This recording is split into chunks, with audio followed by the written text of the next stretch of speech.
ये आतंकवादी आए और वहां पर्यटकों के ऊपर गोली चलाने लगे। आतंकवादियों के मंसूबे को समझिए, गोली मारे हैं उनकी मंसूबा को समझिए। गोली मारने के बाद महिला को कहती है कि हमें भी मार दो, तो कहता है कि नहीं, तुम्हें नहीं मारेंगे, तुम जाके अपनी सरकार को बताना। मतलब इन्हें पता है कि ये सरकार को बात बता जाएगा। दूसरी बात, जाति धर्म पूछा गया, हिंदू हो कि नहीं, कलमा पढ़ो, और उसके बाद कोई लोग कह रहे हैं कि आतंकवादी का धर्म नहीं होता है। कलमा कौन धर्म का आदमी पढ़ाता है जी?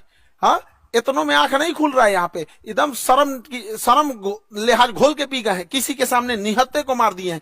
इससे कश्मीर में जो सबसे बड़ी समस्या आएगी, हम लोगों को जब धारा 370 हटा था तो 5 साल लग गए ये चीजों को नॉर्मल पटरी पे लाते हुए। उसको 5 मिनट में सब रौंद के चला गया। अब कौन पर्यटक वहां जाएगा? पर्यटक जिनके पास ज्यादा पैसे होते हैं वही लोग। गरीब आदमी का मतलब पर्यटन मतलब कौन सी होता है? ननिहाल चल जाता है, पर्यटन मतलब हो गया, नानी के घर घूम लिया, हो गया, पर्यटन हो गया है। लेकिन ये लोग जो जा रहे थे भारत के अन्य हिस्सों से, अभी उन पे क्या बीतेगी? पूरा मनोबल तोड़ के रख दिया। ये सब अपने मंसूबे में कामयाब हो रहे हैं। इससे क्या होगा बताइए? पहलगांव में ना कोई फैक्ट्री है, ना कोई इंडस्ट्री है, कुछ है ही नहीं है, पर्यटन से ही इनकम होता है। तो इन लोग की इनकम डूबेगी। जब इनकम डूबेगी गरीबी आएगी, अनएम्प्लॉयमेंट बढ़ेगा, और यही पाकिस्तान चाहता है। और इस हमले के बाद केंद्र सरकार एगो सर्जिकल स्ट्राइक करेगी। देखो, सर्जिकल स्ट्राइक जरूरी है, लेकिन सर्जिकल की स्ट्राइक कोई इलाज नहीं है। सर्जिकल स्ट्राइक हमेशा सेना करते रहती है। 50 गो आतंकवादी मार देंगे तो क्या भरपाई हो जाएगा? हमारे 28 मासूम लोग मारे गए, इसकी भरपाई 50 गो सैनिक। 50 गो मतलब क्या होता है? पाकिस्तानी एगो मिलकर 50 को जन्म दे देगा। एगो पाकिस्तानी 4 को बियाह करेगा, 1 2 3 4 को बियाह करेगा। एगो पाकिस्तानी एगो से 15 को पैदा करेगा, 15 चौक को 60, एगो से मिलकर 60 को जन्मा देगा।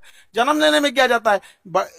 सुअर भी एक साथ 16 को जन्म दे देता है। इन चोटों को क्या जाता है? आपको क्या लगता है सर्जिकल स्ट्राइक से इलाज हो जाएगा? नहीं, सर्जिकल स्ट्राइक इनका इलाज नहीं, इनका ठोस इलाज करना पड़ेगा। और दूसरा क्या है कि आतंकवादियों को कहते हैं कि तुम लोग धर्म का नाम लेके यहाँ पे जो आतंकवादी घटना करते हो, यहाँ के रहने वाले लोगों को क्या होगा? और मुस्लिम समाज से कहते हैं कि एक अभी जो जुमा का दिन आ रहा है, फ्राइडे के दिन, वहां से भी यहाँ पे सारे लोगों को एक होने की जरूरत है। वरना हम लोग को या जो भी एक साधारण व्यक्ति है, इन चोट्टो पाकिस्तानियों की गुनाह का सजा सबको मिलने वाला है। लोग क्या किस नजर से देखेंगे हम लोगों को? क्या तरीका है यहाँ पर? तो हम लोगों को भी खड़े होने की जरूरत है। जब इजराइल में हुआ था, इजराइल में गाजा में जो हुआ था, छोटे बच्चे को मारा गया था, वो भी गलत था। यहाँ जो हुआ ये भी गलत है। उसके लिए खड़े हुए थे तो इसके लिए भी खड़े होना पड़ेगा यहाँ, तब देश होगा। वरना कितना बुरा कलंक पोत के चला गया है पाकिस्तान के। 2 लौंडे आए, सब यहाँ गोली चला के चले गए।